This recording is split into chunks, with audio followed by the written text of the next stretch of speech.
I'm Margaret Brennan, and this is Facing Forward. This week, Super Bowl 55. It's Mahomes, Brady, Super Bowl.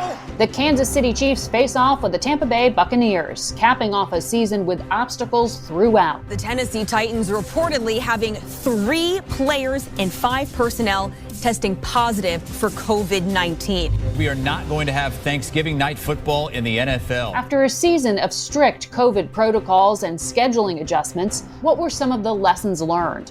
What does it take to keep a multi-billion-dollar business afloat during a pandemic? We'll get answers from DeMaurice Smith, Executive Director of the NFL Players Association. Stay with us. We'll be back after a quick break.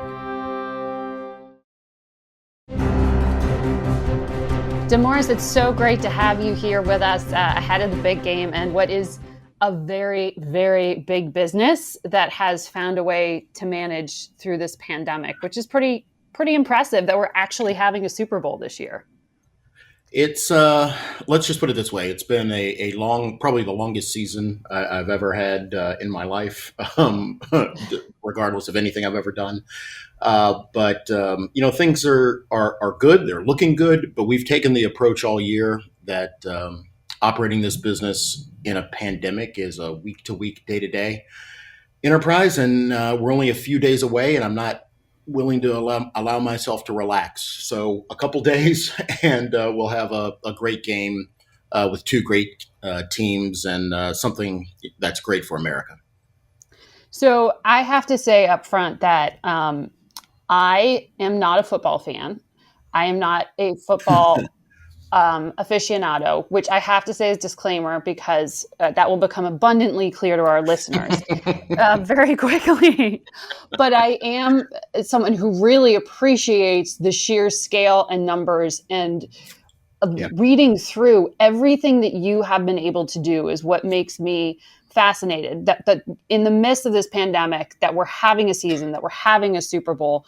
And when you roll back the clock and you look at the timeline, the first COVID-related shutdowns we saw in this country, they didn't come from the government. They came from the private sector. And it was the sports world that really led the way in some of these cases with, the NBA nixing its season midway through.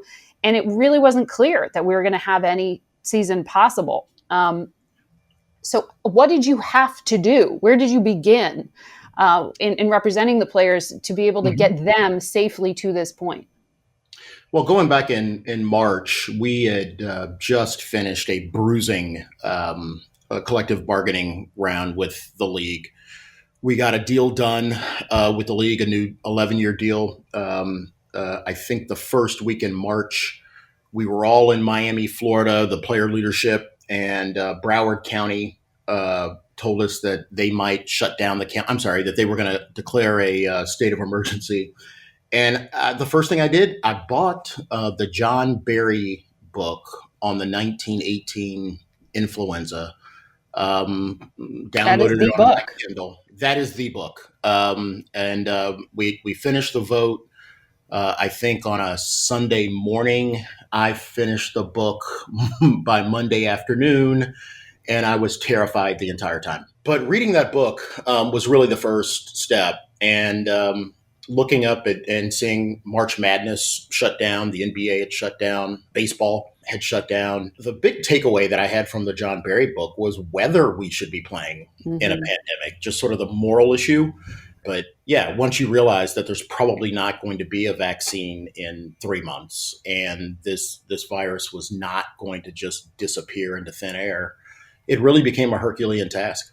And I mean, we're not just talking about well-compensated players. We're talking about the knock-on effect for people who sell popcorn in stadiums. I mean, there is just such a wave of impact that comes off of having a season or not having a season at all. Absolutely. And I mean, that's huge. That's a huge economic hit. So how did you make that judgment? You said you had to decide whether it was worth it to play at all. How did you decide it was worth it to put people at risk? Right. It wasn't so much a worth question. It was a moral question. In March or April, May, we didn't know the airborne capabilities of this virus. We didn't know whether there was going to be long-term consequences. So the moral question was one about whether playing NFL football would unduly pose a risk to the community, and whether we would be in a world where somehow we were taking resources away from the country. Because I was concerned that if we couldn't ensure that we weren't spreading the virus to the community, or we weren't overtaxing our health provider system, I would have made the decision and recommended to our players that we not play football. The second one, though, is it is a big business, not only for the players, but for everyone. If you think about a football field and you draw a concentric circle around the field, it doesn't take you long before you get to the folks who are working in the stands, the people who are providing the seats, the stadium, and then outside of that, the first responders who are working our games, and then outside of that, the travel industry, the hotel industry that's hosting the players, and then outside of that, a whole group of people who are impacted by our business.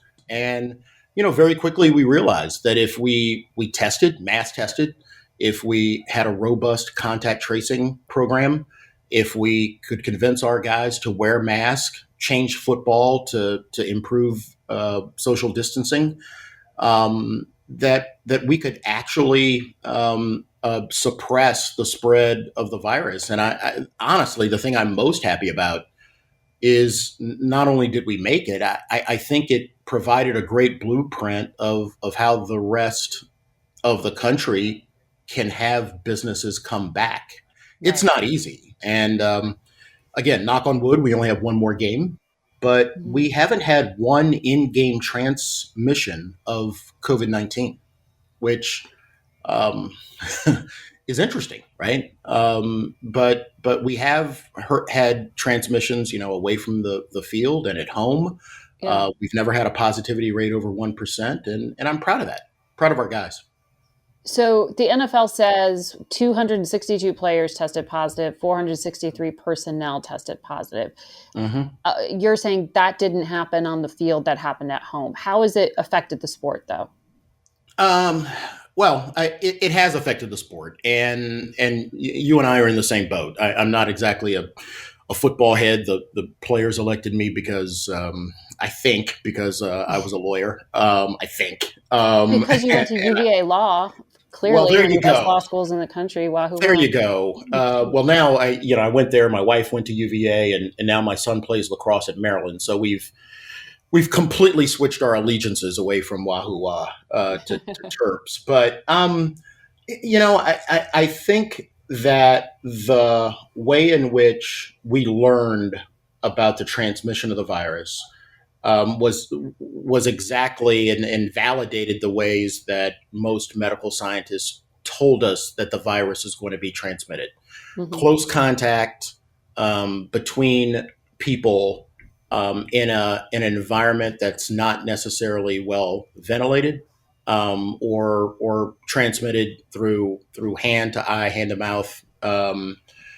Those were the things that we found out after a year of football, and certainly, anyone who tested positive, we viewed as a failure of our system. But to go through an entire season, to make it on the eve of the Super Bowl, and have a positivity rate that most jurisdictions would literally, dream of, has been a success of the folks at the league, a success by the players. But I really champion the success for science, and at a time when it seems that people were doubting the folks who have spent their lives keeping us healthy. I'm really proud of the fact that we followed their advice. Well, I mean, you ended up, the Players Association, the NFL ended up combining forces with the CDC on this research paper I think you were just referring to that shows how to improve safety. So, I mean, the NFL is the richest league in the country. You represent the players. You had the resources. You had the initiative an incentive here to invest in figuring this out. Mm-hmm. What did you learn? Like, what was usable for the rest of the country? I think two broad frames. One, we learned that leadership matters. Early on in this March, April, May, you probably know that we've had a few dust-ups with the National Football League over the last 12 years, a lot of dust-ups over the last 60 years. At the beginning, we didn't agree on daily testing. The players believed that we needed to test every day. We didn't believe that we should really have a robust off-season workouts. And the players didn't believe that it was smart for us to have a regular preseason schedule. The league didn't agree with those three things initially. So really the first battle was over leadership. And those are the exhibition games before the season begins. Correct. So, we have a collective bargaining agreement. I'm proud of the fact that we're a strong union. So we had a short-term battle over those three things. The league agreed our way. The second thing about resources, yes, we're blessed in the National Football League. But what we wanted to force the league to do is to say simply, you, the employer, have an obligation to provide a safe workplace or a workplace that's as safe as possible. Mm-hmm. If the cost of daily testing is what's necessary in order to put on this game, then that's the cost that the employer should bear. So, this wasn't perfect. Let's be honest. Some of the players were cavalier about the restrictions. The league's COVID plan had to change like a month into the season. There were video surveillance systems put in to track whether players were wearing masks and keeping their distance.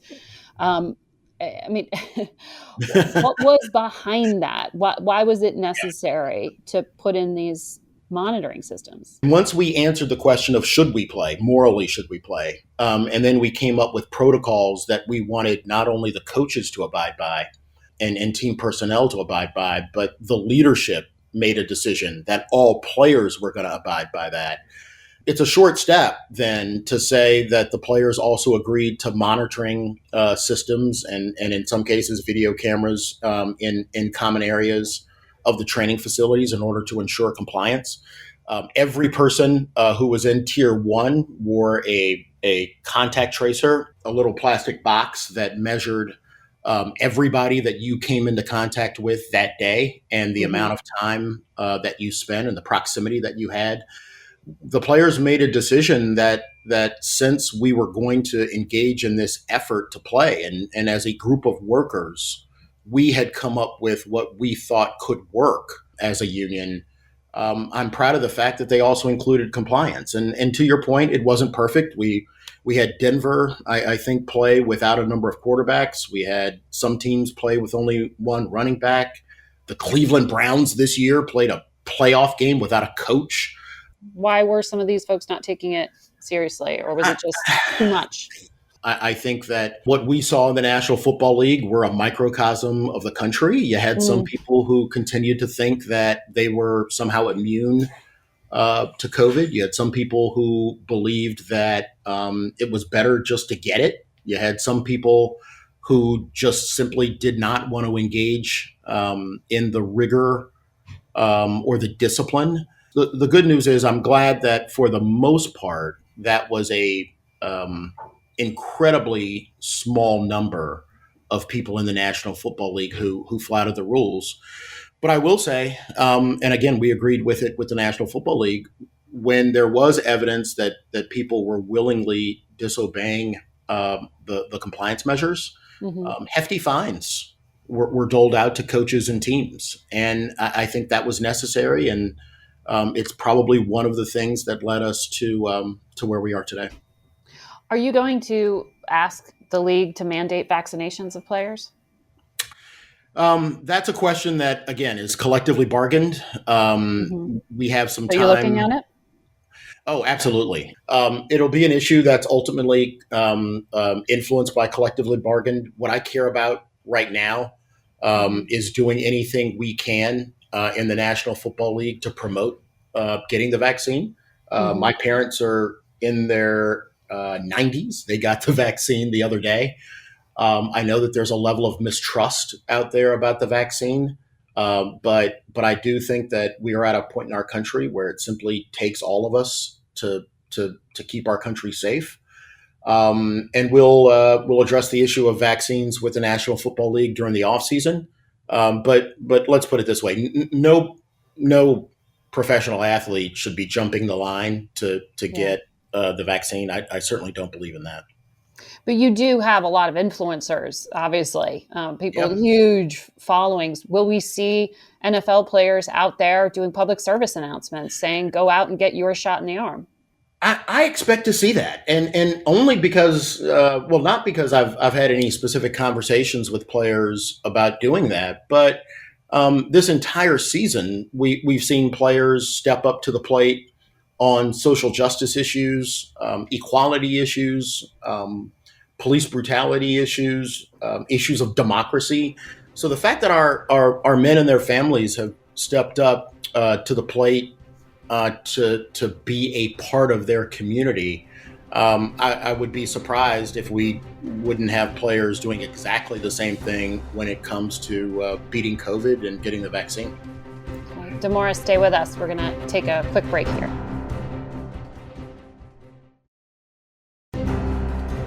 So there are two Kansas City Chiefs players who came in contact with a barber, apparently, who tested positive. Do you know what the latest is? Will they be able to play in Sunday's game? They are currently in the high-risk close contact protocol, so they're being tested, diligently tested, and isolated away from the rest of the team.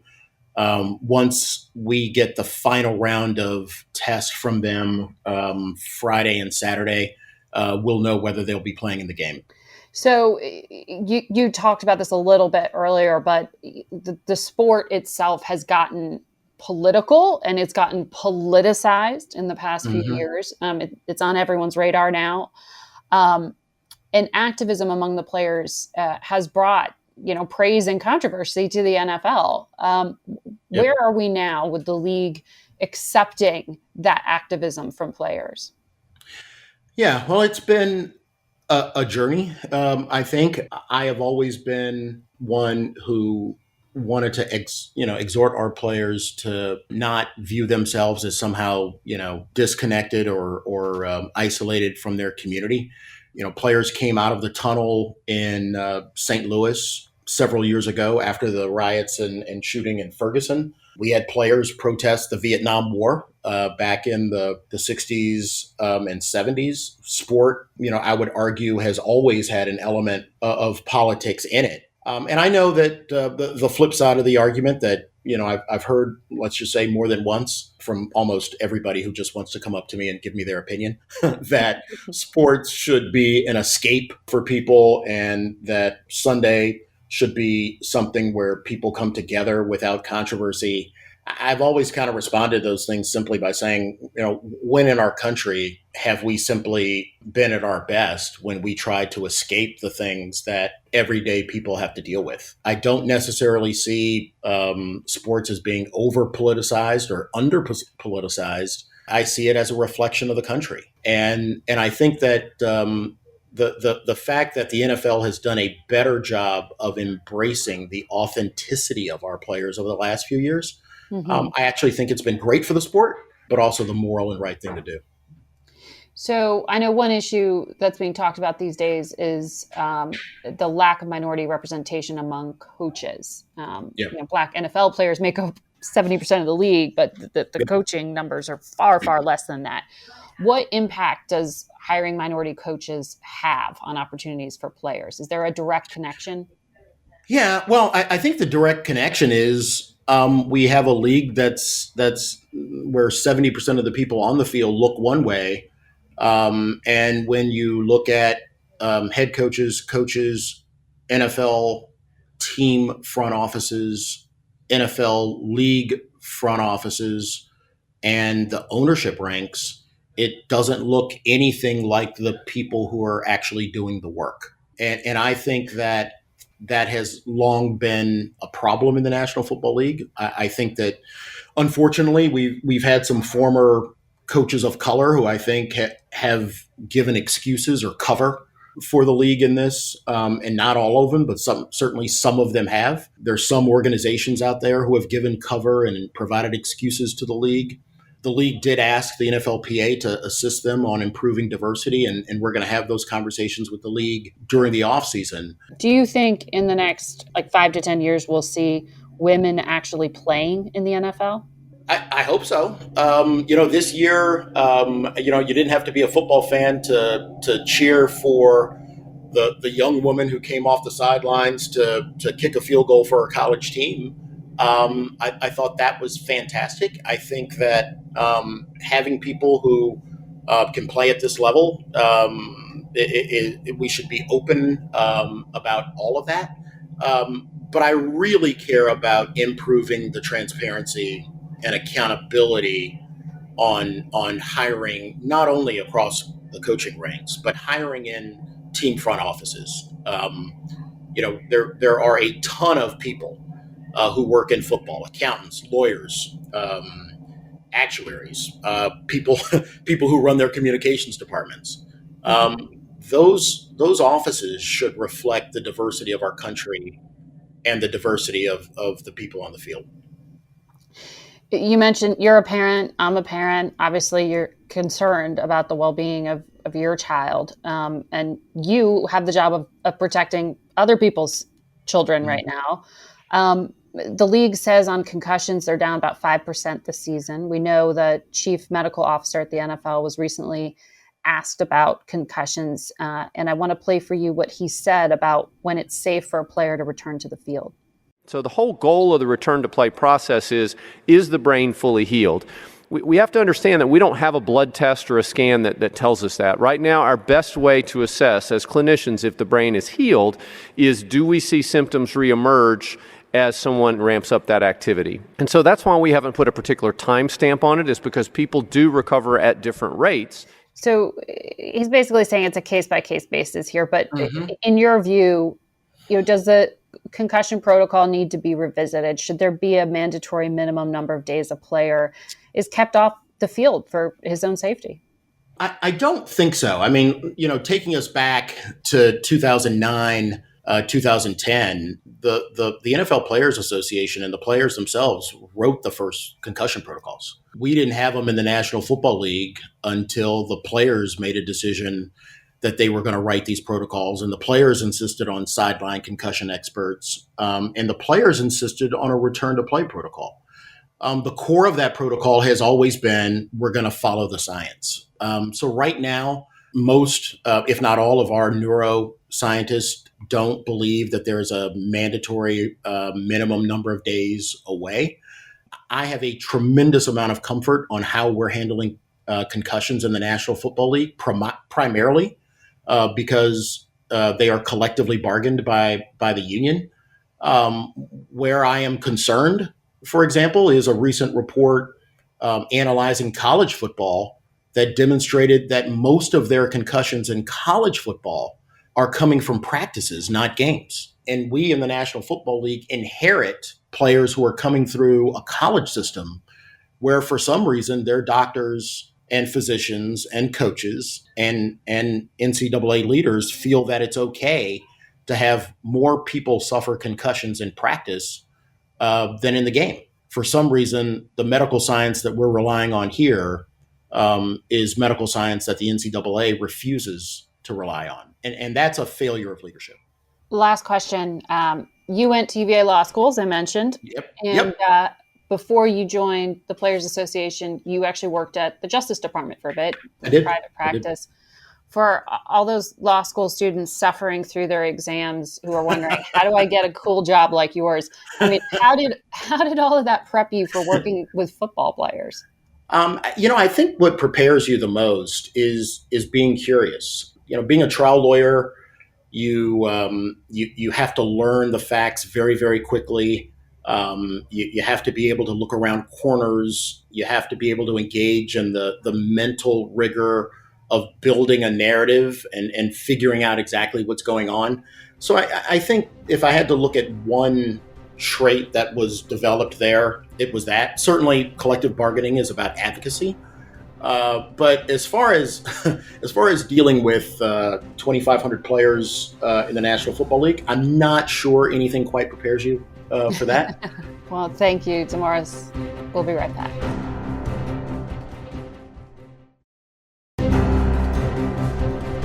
Thank you for listening to Facing Forward. New episodes are available every Friday, and join us each week as we make sense of our changing world together.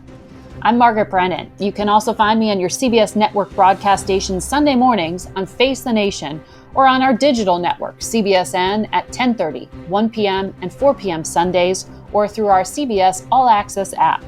And be sure to watch Super Bowl 55 this Sunday on CBS. Facing Forward is produced by Face the Nation's Richard Escobedo and Kelsey Miklas. Be sure to subscribe to our podcast on your favorite platforms and leave us a review on Apple Podcasts.